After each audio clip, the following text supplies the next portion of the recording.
Before starting, I want to give a special thanks to the members of the channel, because without you, none of this would be possible. Believe me, YouTube does not pay enough.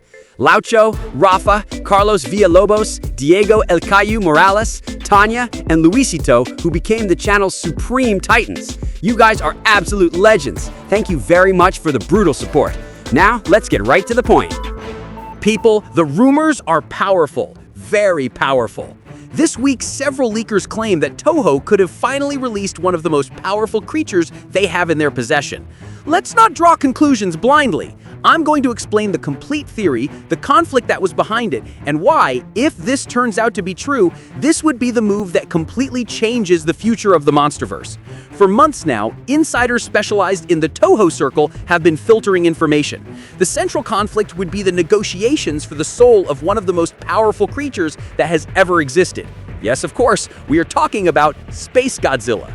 Previously, the game was locked and stagnant, but things have changed a lot. And in this video, I'm going to explain what the supposed agreements were and how they are going to affect not only the next movie, but also the one after that.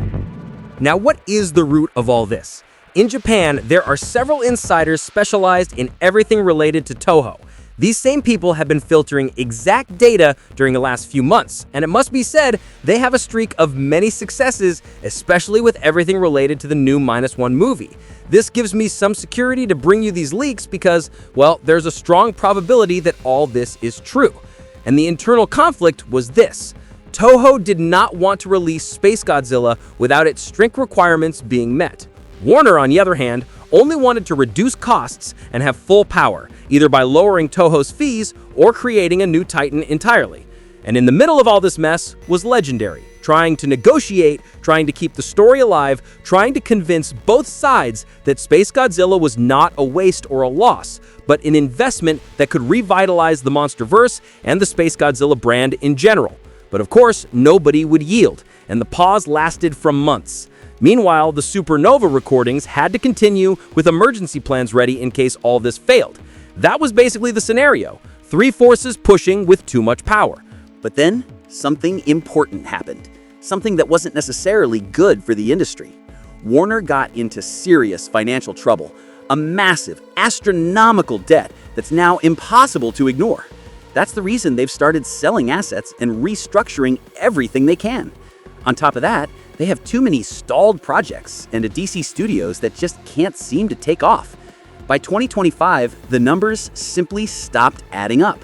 Warner needs urgent liquidity, fast cash, and the last thing they can afford right now is another licensing war. That's why insiders say their fragility was immediately noticeable at the negotiation table. For the first time, Warner didn't have the strength to impose conditions. And that's exactly where Legendary saw its opportunity. Because the recent success of the MonsterVerse gave them all the leverage they needed to shift the balance of power. From that moment on, Legendary stopped being a simple middleman and became the one truly moving the pieces. Think about it. Warner needs money fast. Legendary needs the license. And Toho finally gets the conditions they demanded because Legendary knows the potential profits are massive. That's why insiders claim Warner's financial collapse was the exact turning point where the negotiations started to move at full speed.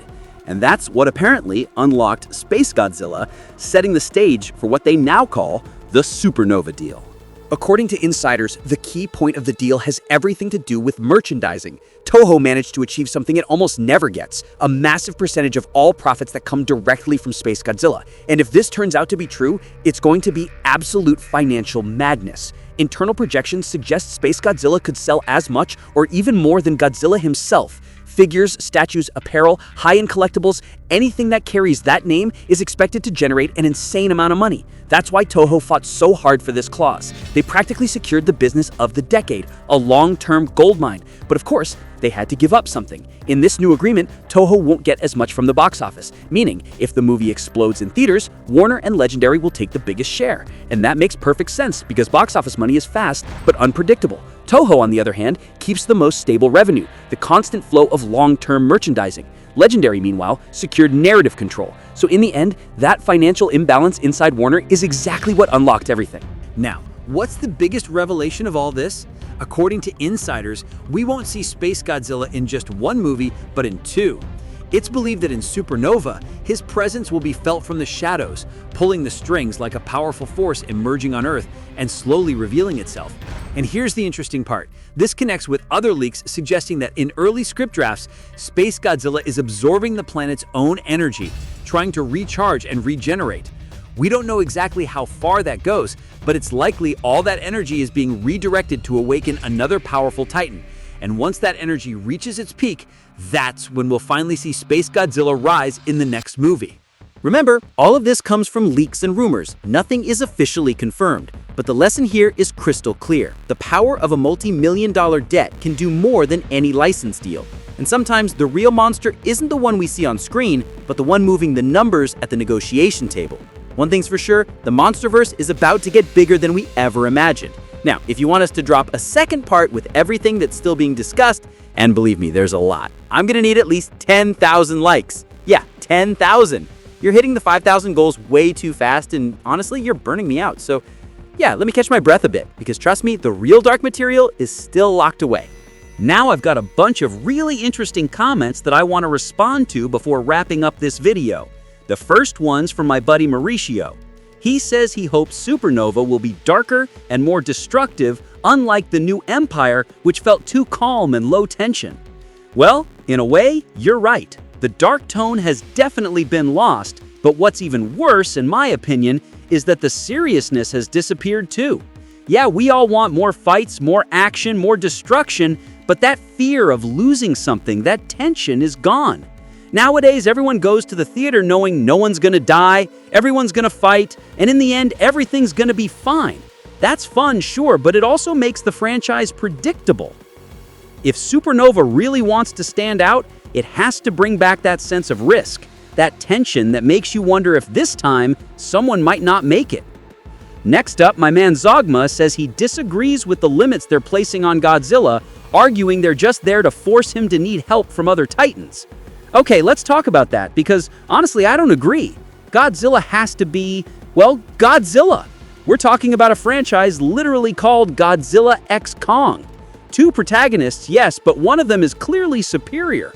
Godzilla should have more presence, more weight in the story. Even if he doesn't get much screen time, he should still carry the narrative. The problem with the last two films is that they've made him depend too much on Kong. And that honestly takes away his symbolic power. A god doesn't need help, period. Godzilla has always been an unstoppable force of nature, not just another member of a team. And as long as they keep treating him that way, they'll keep diluting what the character truly represents and what the name Godzilla means. And finally, Freedom comments that he believes Godzilla's design will return to that intense blue, the one fans love the most. And I totally agree. That electric blue color shouldn't disappear, and it definitely shouldn't keep changing in every movie. When you mess around too much with colors, you lose the character's essence. Sure, in his burning form, it makes sense for him to glow red or yellow, that's justified. But that pink hue we saw in the new Empire should have faded at the end, bringing him back to his signature electric blue. Maybe even a slightly deeper shade, but still blue. Yeah, the pink form looked cool, but it made him lose identity. And from a merchandising point of view, having two versions, the pink and the blue, would have been perfect. I guarantee the blue one would have sold 3 times more. So yeah, I don't like that they're changing him so much. I prefer the original design, that blue that makes him look like what he truly is, an unstoppable force of nature. Guys, thank you for staying until the end of the video. Remember, I'm Cyber, and this is the Cyber Zone. See you in the next one.